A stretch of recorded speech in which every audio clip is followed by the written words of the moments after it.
கர்த்தராகிய இயேசு கிறிஸ்துவின் நாமத்தினாலே உங்கள் அனைவருக்கும் என் அன்பின் வாழ்த்துக்கள். தேவனுடைய நாமம் மகிமைப்படுவதாக. இந்த நாளிலும் நாம் தியானிக்கக்கூடியதான நீதிமான்களின் ஆசீர்வாதம். நீதிமொழிகளின் புஸ்தகம் 2ஆம் அதிகாரம் 7ஆம் வசனத்தினுடைய முன்பகுதி.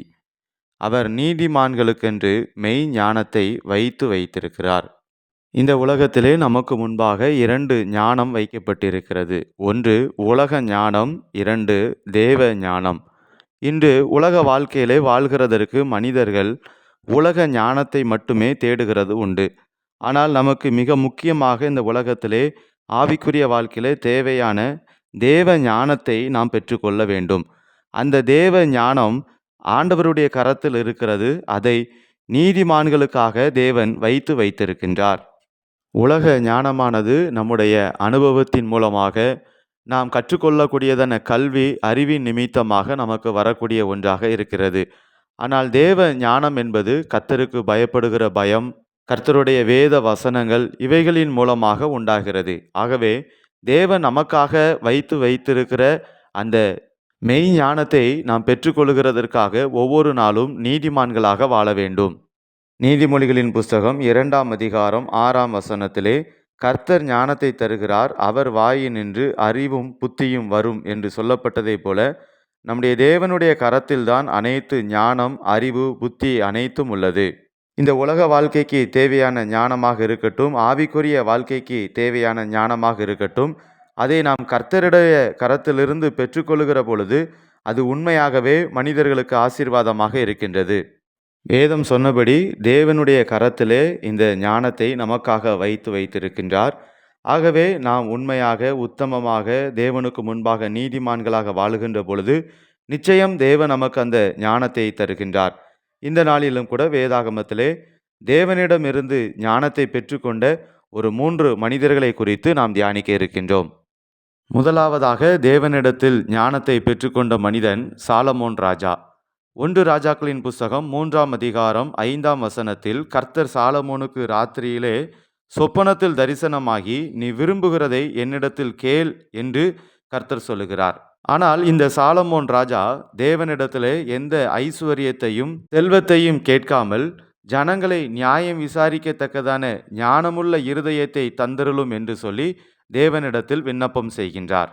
சாலமோன் ராஜாவினுடைய இந்த விண்ணப்பம் ஆண்டவருடைய பார்வையிலே உகந்த விண்ணப்பமாக இருக்கிறது. அதைத்தான் ஆண்டவரும் அவருக்கு சொல்லுகிறார், நீ உனக்கு நீடித்த நாட்களை கேளாமல், ஐஸ்வர்யத்தை கேளாமலும், உன் சத்துருக்களின் பிராணனை கேளாமலும் இந்த காரியத்தை கேட்டதினால் நியாயம் விசாரிக்கிறதற்கு வேண்டிய ஞானத்தை உனக்கு கொடுக்கிறேன் என்று சொல்லி 12ஆம் வசனத்தில் சொல்லப்பட்டதைப் போல உன் வார்த்தையின்படி செய்தேன், ஞானமும் உணர்வுள்ள இருதயத்தை உனக்கு தந்தேன் என்று சொல்லி அந்த மெய் ஞானத்தை தேவன் இந்த சாலமோன் ராஜாவுக்கு கொடுக்கின்றார்.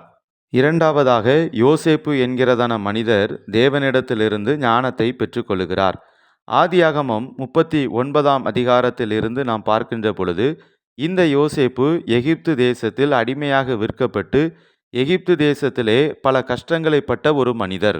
ஆனால் ஒரு நாள் இந்த யோசேப்பினுடைய ஞானத்தின் மூலமாக தேவன் அந்த தேசத்திலே அவரை உயர்த்துகிறதை நாம் வேதத்தில் அறிந்து கொள்கின்றோம்.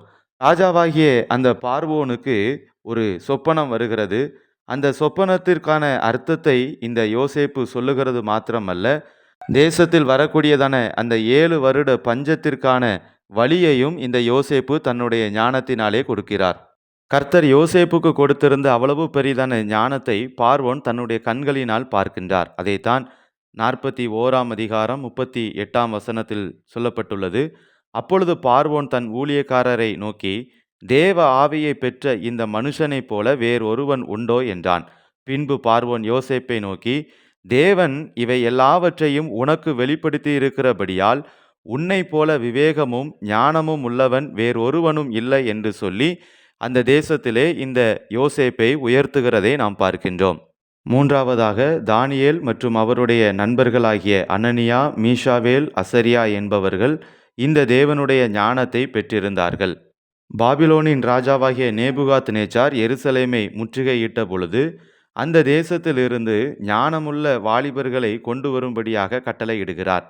அந்த விதத்திலே இந்த 4 பேரும் ஞானத்தினால் நிரப்பப்பட்டவர்களாக அன்று ராஜாவுக்கு முன்பதாக போய் நிற்கின்றார்கள். அது மாத்திரமல்லாமல் அந்த தேசத்தில் இருக்கக்கூடியதான ஞானவான்களுக்கு மத்தியில் இவர்கள் அதிக ஞானம் உள்ளவர்களாக, தேவ ஞானத்தை பெற்றவர்களாக இருக்கின்றார்கள். ராஜா கண்ட அந்த சொப்பனத்திற்கு அந்த தேசத்தில் இருக்கக்கூடிய எந்த ஞானிகளாலும் முடியவில்லை. ஆனால் தேவ ஞானத்தை பெற்ற இந்த தானியேல் ராஜாவினுடைய சொப்பனத்தின் மறைபொருளை வெளிப்படுத்துகிறார். இந்த ஞானம் தேவனிடத்திலிருந்து வந்தது என்பதை அந்த தானியேல் அறிக்கை செய்கிறார். தானியேல் 2ஆம் அதிகாரம் 21ஆம் வசனத்தில் சொல்லுகிறார், ஞானிகளுக்கு ஞானத்தையும் அறிவாளிகளுக்கு அறிவையும் கொடுக்கிறவர், அவரே ஆழமும் மறைபொருளுமானதை வெளிப்படுத்துகிறவர். இருளில் இருக்கிறதை அவர் அறிவார், வெளிச்சம் அவரிடத்தில் தங்கும்.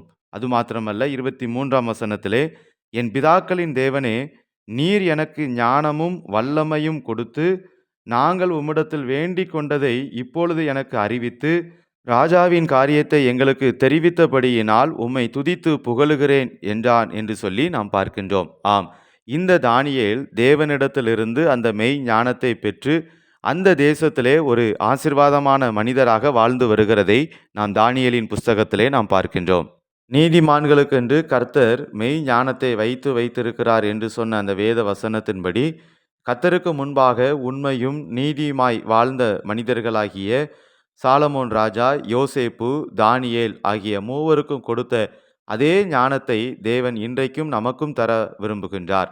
ஆகவே நாமும் ஒவ்வொரு நாளும் தேவ சமூகத்தில் நீதிமானாக, உத்தமர்களாக இவர்களைப் போல் நாம் வாழுகிற பொழுது இந்த உலகத்திலே நமக்கு வேண்டிய ஞானத்தையும் ஆவிக்குரிய ஞானத்தையும் தேவன் இந்த நாளிலே நமக்கு கொடுத்து நம் ஒவ்வொருவரையும் ஆசீர்வதிப்பாராக. ஆமேன்.